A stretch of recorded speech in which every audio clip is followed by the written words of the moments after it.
एक समय में जब उनका एक शिष्य था आनंद, वो हमेशा उनके साथ रहता था, हमेशा। अरे कम से कम 30-40 साल उनके साथ रहा। एक ही रूम में रहना, भोजन भी एक साथ करते थे, हर चीज मैंने कहीं पे भी बुद्ध है जी छाव के जैसे उनके साथ रहते थे। आनंद, नाम ही आनंद था इसलिए शायद। जब अंतिम समय आया भगवान बुद्ध का जाने का, तब उन्होंने क्या किया, सभी भिक्षुओं को पास में बुलाया, आनंद भी था उसमें। सबको बोले कि अभी हमारा जाने का समय आया है, तो आप अपना कार्य जारी रखिए, हमारा अभी विदा लेने का समय आ गया। ये सुनते ही जो बाकी सारे भिक्षु है अपनी आंखें बंद करके एकदम जैसे आनंद में ऐसे बैठे थे, उनके ऊपर कोई असर नहीं हुआ था सुन के। मैंने स्वयं भगवान बुद्ध बोल रहे, जिनके ऊपर हम पूर्ण निर्भर है वो बोल रहे हम अभी जा रहे हैं। उस समय भी किसी भी कोई एकदम आनंद से शांत होकर बैठे थे, लेकिन जो आनंद था वो टेंशन में आ गया, परेशान हो गया, रोने लग गया। भगवान आप ये क्या बोल रहे, मैं कैसे जीऊंगा, कैसे चलेगा मेरा तो हर चीज हर सब आपसे जुड़ा हुआ है, आपके बिना आज तक मेरा कुछ हुआ ही नहीं। तब भगवान बुद्ध बोले अब रो मत, मैं इतने सालों से तुम्हें समझा रहा था, अत्तदीप भव, सुना है अत्तदीप भव, अप्पोदीप भव या अत्तदीप भव। इतने सालों से तुम्हें समझा रहा था, तुमने समझा ही नहीं। यदि को सबने समझ लिया, तुम समझे नहीं। मैं तब से बोल रहा हूं अपना प्रकाश स्वयं बनो। तुम मेरे प्रकाश में कितने दिन चलोगे, गुरु के प्रकाश में कितने समय तक चलोगे। कभी तो रास्ते बदलेंगे, कभी तो कहीं ऐसा मोड़ आएगा जहाँ पे रास्ते अलग होना ही है ना। किसी के साथ आप जा रहे हैं अंधेरे में, उसके पास टॉर्च है और उसके सहारे आप जा रहे हैं, फिर एक मोड़ ऐसा आ गया कि उसको किसी दूसरे रास्ते से जाना था और आपका रास्ता अलग हुआ। टॉर्च तो उसके पास है, वो तो निकल जाएगा, जिसके पास नहीं है टॉर्च उसका क्या, वो तो अंधेरे में ऐसे ही खो जाएगा, है ना। तो स्वयं का प्रकाश स्वयं बनो, माने क्या, स्वयं गुरु का जो ज्ञान है वो आत्मसात करो, वो हमारे जीवन में प्रकाश। ऋषिकेश में हमको बड़ा आश्चर्य लगता था, कुछ ऐसे लोग थे, कुछ सन्यासी लोग हुआ के उनके पास गुरु कब के उनके शरीर छोड़ दिए, पर ये बड़े खुश रहते थे, बड़े आनंद थे। हमको बड़ा आश्चर्य होता था कि हमारे पास गुरुदेव है, कोई चिंता नहीं है, ये लोग इतने निश्चिंत कैसे रहते हैं, इनके पास तो गुरु ही नहीं है, चले गए गुरु। तब एक महात्मा ने हमको बताया था, बोले उनके पास गुरु शरीर में नहीं है, लेकिन गुरु का ज्ञान उनके पास, उसके प्रकाश में वो निश्चिंत है। तो हमको भी ये अभी जागना चाहिए, नहीं तो फिर आनंद के जैसे हो जाएगा। अचानक फिर हड़बड़ा जाते, कुछ भी नहीं सोचता, कुछ हाथ में बचता नहीं। आज गुरु है, उनका ज्ञान का प्रकाश हम अपना कर लिए, स्वयं अपना प्रकाश बन जाए। निर्भरता, कितने दिन निर्भर रह सकते, कितने दिन लेकर चलेंगे, कभी तो अलग होना ही है। शरीर है, उसका कुछ मर्यादा है। तो इतना अच्छा ये वास्तु बना है, इसको उपयोग कीजिए, ज़्यादा से ज़्यादा लोगों को इसमें लेकर। देखो, इसी से हमारा प्रकाश, हमारा ज्ञान, हम जब जीते हैं स्वयं ना, और लोगों को इस प्रकाश में लेके आते, ये फैलता है, ये सुगंध। आगे आने वाला समय बड़ा कठिन है। आप अपने जीवन को याद कीजिए, आप जब छोटे थे, तब आप स्कूल में जब जाते थे, आपके घर वालों को कोई टेंशन रहती थी क्या? कभी लगा के देते थे, रिक्शा बस वगैरह आते थे, सिक्योरिटी को जरूरत थी, ऐसे ही निकल जाते थे। आप कितना दूर दूर जाते थे पैदल चल के। आज छोड़ सकते क्या आप बच्चों को ऐसे? सुरक्षा तब थी, अभी है? बोलिए। इतना टेक्नोलॉजी, इतना सब कुछ आने के बावजूद इतनी पुलिस भी नहीं थे तब, सुरक्षा प्रणाली इतनी थी ही नहीं उस वक्त। फिर भी देखो सारे सिक्योरिटी, जैसे जैसे समय आगे बढ़ रहा है, समय बहुत भयानक आ रहा है ऐसे, है ना? ऐसे समय में आप सोचिए, आने वाली पीढ़ियों को अगर ऐसे स्थान नहीं मिले, इतना तनाव, इतना सब कंपटीशन का जमाना, कंपटीशन को क्या बोलते हैं, प्रतिस्पर्धा की इतनी दौड़ है, हर एक को अपने को आगे लेके जाना है। हर एक अपने भी इसमें देखो, हर एक को लगता है अच्छा काम होना चाहिए, लेकिन मेरे हाथ से होना चाहिए, है कि नहीं? सारी दुनिया की स्पर्धा छोड़ के, उस स्पर्धात्मक वातावरण से निकल के इसमें आए, शांति मिले भाई इसमें। यहाँ पे भी आने के बाद इधर भी दौड़ शुरू है, करना सबको अच्छा ही है, लेकिन मेरे हाथ से हो, परेशान है, नया बड़ा स्ट्रेस लेंगे, है ना? पर फिर भी बीच बीच में अपने लिए कुछ तो कुछ होते रहता है, एडवांस कोर्स है, कहीं कुछ फॉलो अप है, कहीं तो जाके हम वो कचरा निकालने का हमको ये एक साधन तो मिला है ना? एक स्थान तो है। ऐसे इस स्थान को हम जितना समृद्ध करेंगे, जितना बढ़ाएंगे, हमारे आने वाले पीढ़ी के लिए अच्छा है। ये अपना है, इसको ऑन करना चाहिए। जब जैसे घर है, घर को माने खुद का समझते हैं ना, है तो किसी का नहीं, लेकिन समझते अपना है, उसका सारा देखभाल करते हैं ना। आश्रम को ऑन करना चाहिए, ये मेरा है, ये भावना आनी चाहिए, हक दिखाना चाहिए।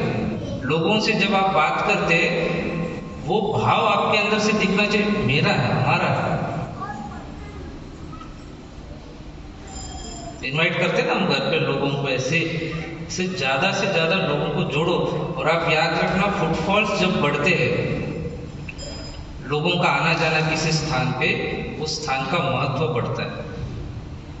कुछ अलग से कुछ करने की जरूरत थी, बस लोगों का आना जाना जिस स्थान पे शुरू हो गया, उस स्थान का महत्व भी बढ़ता है, महात्म्य बढ़ता है, साथ में वहां समृद्धि भी आती है। आप जितने लोग यहाँ बैठे, कम से कम हफ्ते में एक दिन तो चक्कर मारते जाइए, यहाँ बैठ के ध्यान ही कर लीजिए कभी।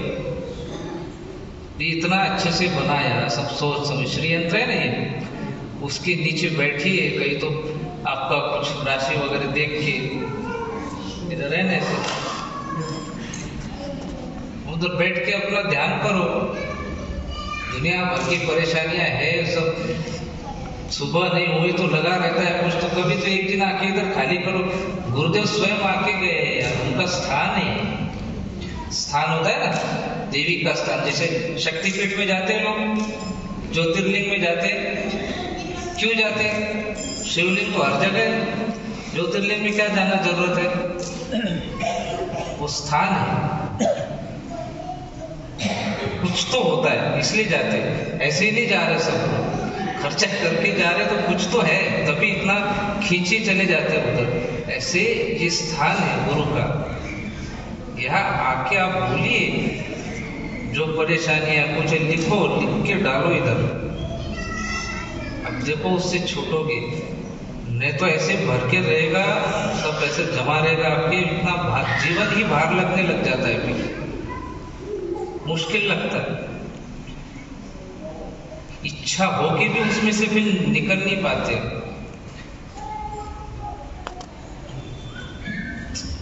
जब अभी है अपने पास जीवंत गुरु है, उसको पूर्ण उपयोग करो, फायदा उठाओ।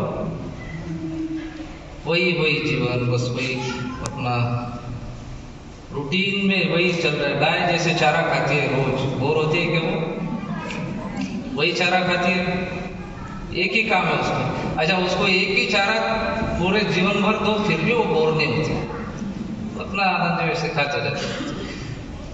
हम मनुष्य है, कुछ फर्क है हमारे में और प्राणियों में। रूटीन लाइफ जो आप जी रहे हैं उसमें से थोड़ा सा बाहर निकलते जाइए, नहीं तो इतना फंस जाएंगे उसमें, इतना फंस जाएंगे, फिर इसको उसको दोष देते रहते हैं। पहले बाहर के लोगों को दोष देते ऐसा है वैसा है, फिर घर के लोगों को दोष देते। हर एक को लगता है अच्छा ही पार्टनर मिलना चाहिए था और अच्छा मिल सकता था। कोई नहीं है कि भाई दोष खुद में है वो नहीं दिखेंगे, दूसरों में देखते रहते शिकायत ना।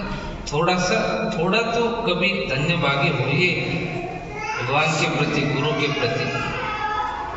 कुछ तो अच्छा होगा ना, कुछ तो, सारा हमको बुरा ही दिया है क्या भगवान ने, बर्बादी करके छोड़ाएगा बचपन से, कुछ तो अच्छा होगा, बस थोड़ा सा उसको ही धन्यवाद दीजिए।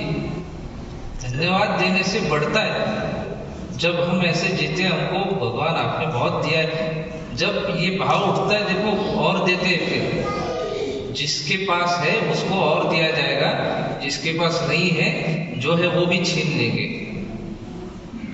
ऐसे बाइबल में लिखा है, ये बड़ा विशेष है, ये सही बात है कि जो हमेशा कमी की तरफ हमेशा शिकायत करते रहता है उसके पास कमी ही रहेगी।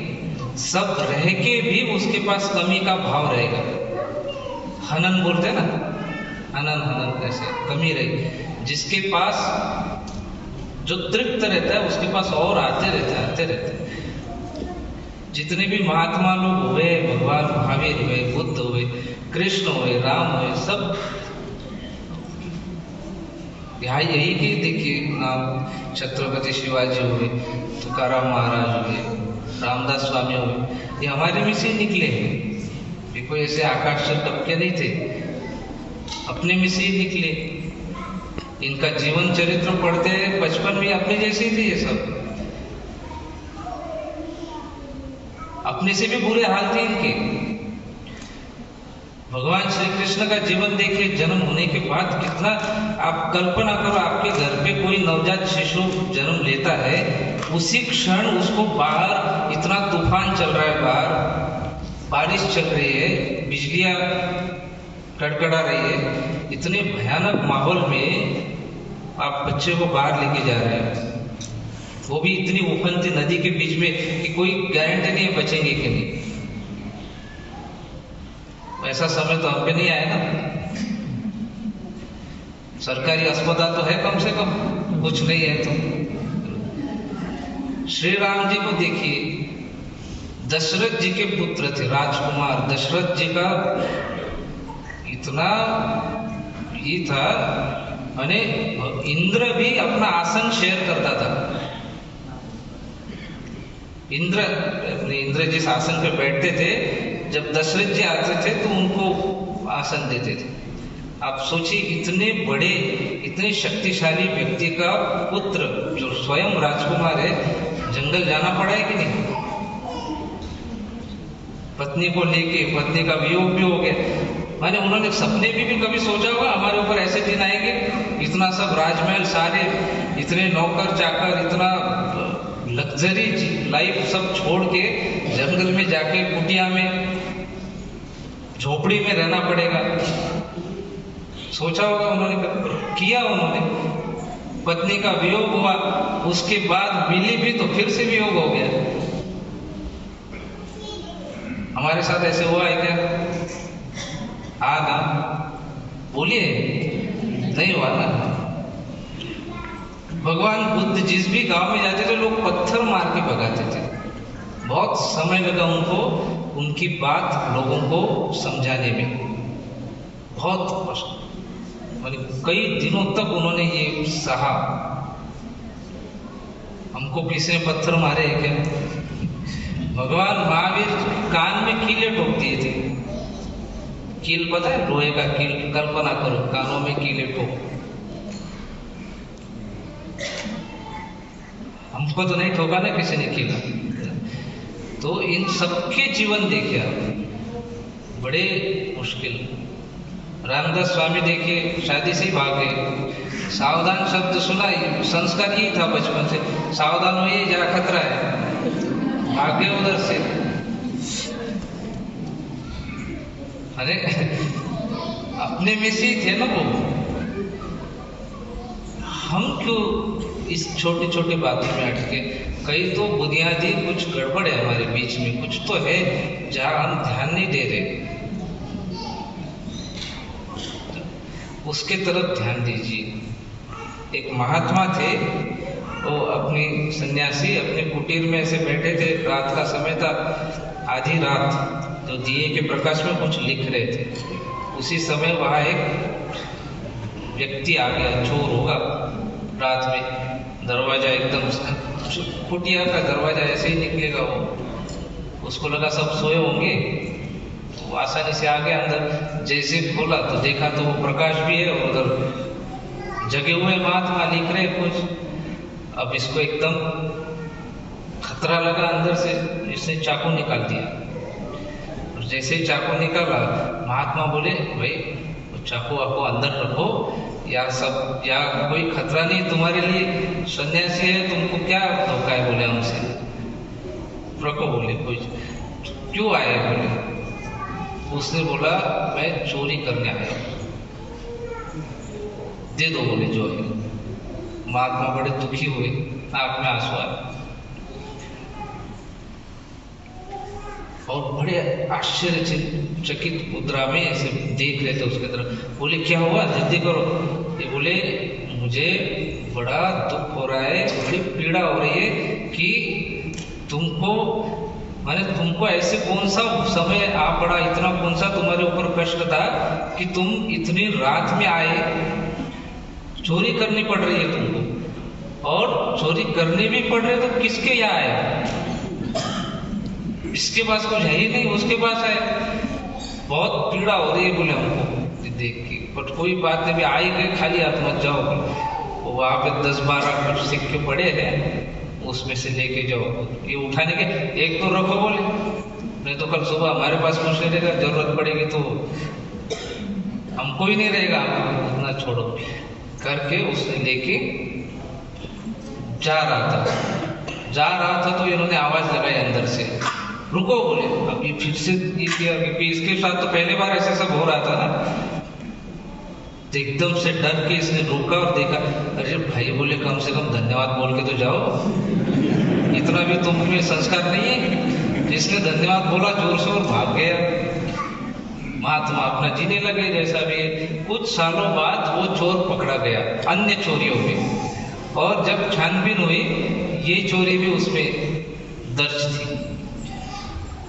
मुकदमा चला कोर्ट में सब। जब पता चला महात्मा आपके घर में चोरी हुई, इनको बाकी चोरियों में कोई सबूत नहीं मिल रहे थे, इसी ने चोरी किया करके। पर महात्मा का इतना वजन था उधर कि बोले ये अगर गवाही दे दे तो सच मान लेंगे करके महात्मा को भी कोर्ट में बुलाया था। और महात्मा को बोले क्या ये आपके घर पे आया था? आया था बोले।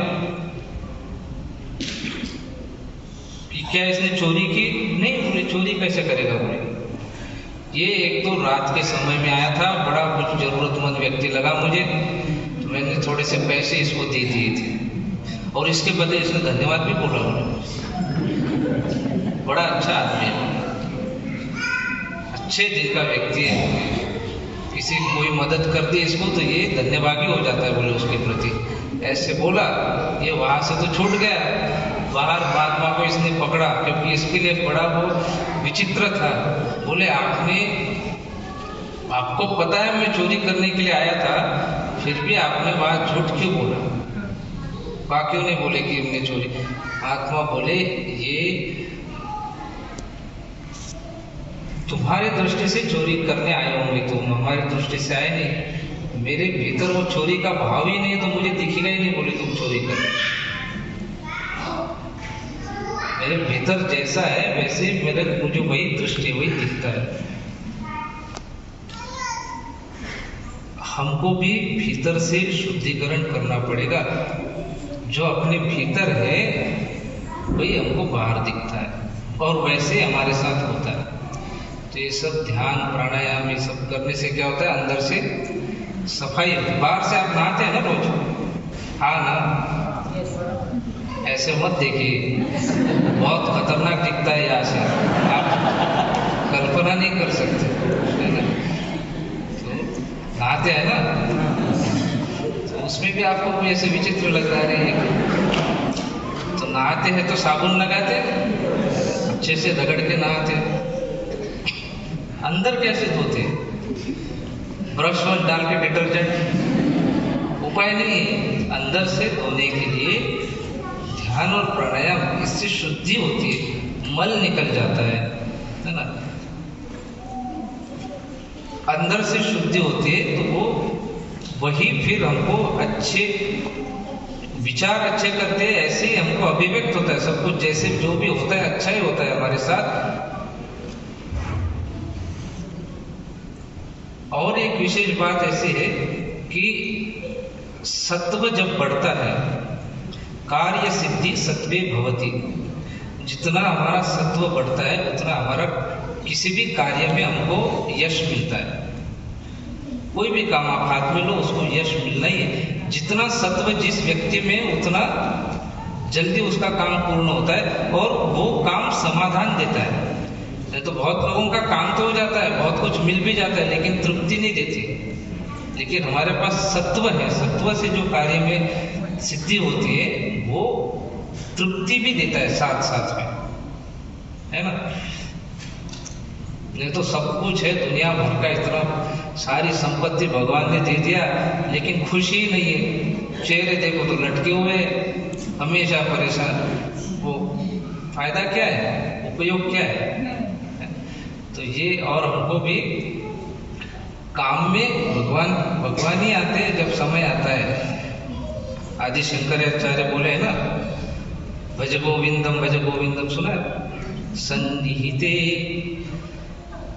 संप्राप्ते सन्निहिते काले नहि नहि रक्षति डुकृन्करणी भज गोविंदम गोविंदम भज मूढ़मते। संप्राप्ते सन्निहिते काले, जब समय आता है तब आपके पास कितना ज्ञान है क्या है, कुछ भी काम में नहीं आता है। उस समय गोविंद नाम ही काम में आता है। इसलिए गोविंद भज मूढ़ मजारी मूर्ख, गोविंद भज वो काम आता है। और हम सबको अनुभव भी दे दिया, इतना बड़ा अभी दूसरी वेव चल रही थी, इतना पैसा था, सब था, ऑक्सीजन ही नहीं था लेने के लिए, खरीदने के लिए तैयार थे, पैसा देने के लिए तैयार थे, फिर भी तड़प तड़प के मरे। हतबल थे, कुछ भी नहीं कर, अपने ही लोग अपने लिए कुछ नहीं कर सकते जब समय आता है। छूते भी नहीं वो, सबको अपनी पड़ी है। ये सब हमको लगता है कि मेरे से बहुत प्रेम है, मेरे से ये, कुछ भी नहीं। जब समय आता है आदमी पहले स्वयं की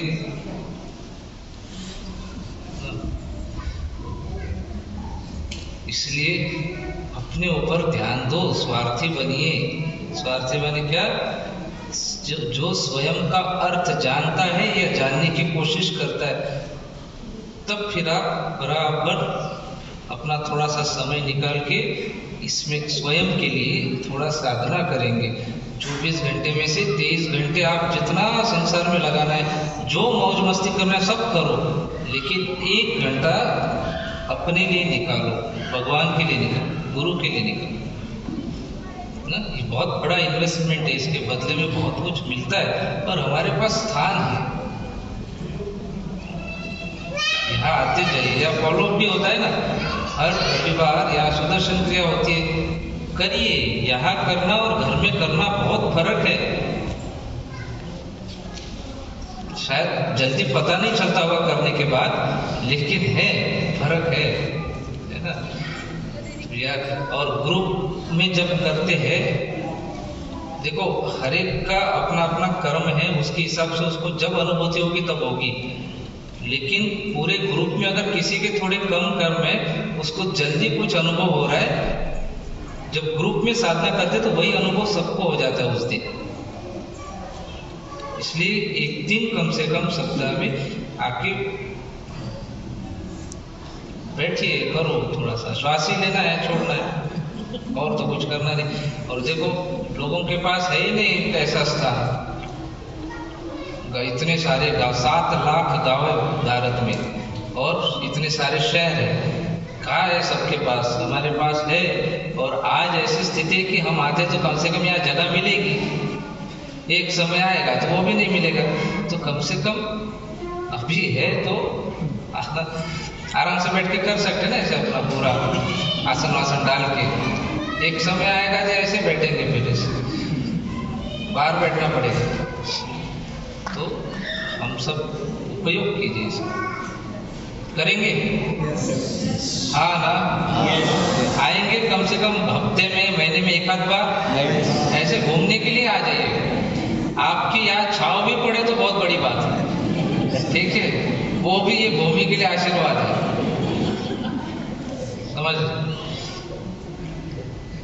दुनिया खुश है कि नहीं उससे नहीं लेना देना, हम खुश है तो बाकी हमसे तरंग उठती है सब तरफ ना। यहाँ आके निश्चिंत होइए, मंदिर ही समझिए, गुरु का स्थान है। उन्होंने पहने पादुका भी है ना, पादुका माने ही गुरु। पाद पूजन ही होता है ना, कि सिर को पूजन होता है? सिर रखते हैं कैसे पूजन? नहीं, पाँव का पूजन, पादुका, वही हमारे पास है।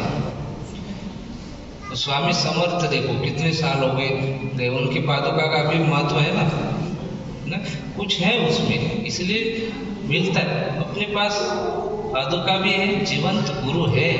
तो बार बार बताऊंगा, शरीर में गुरु रहना बहुत बहुत बड़ी बात है। ये होता नहीं है, सहज घटना नहीं है। तो समझ सके तो समझ लीजिए, नहीं तो जय गुरुदेव, भोजन तो है ही।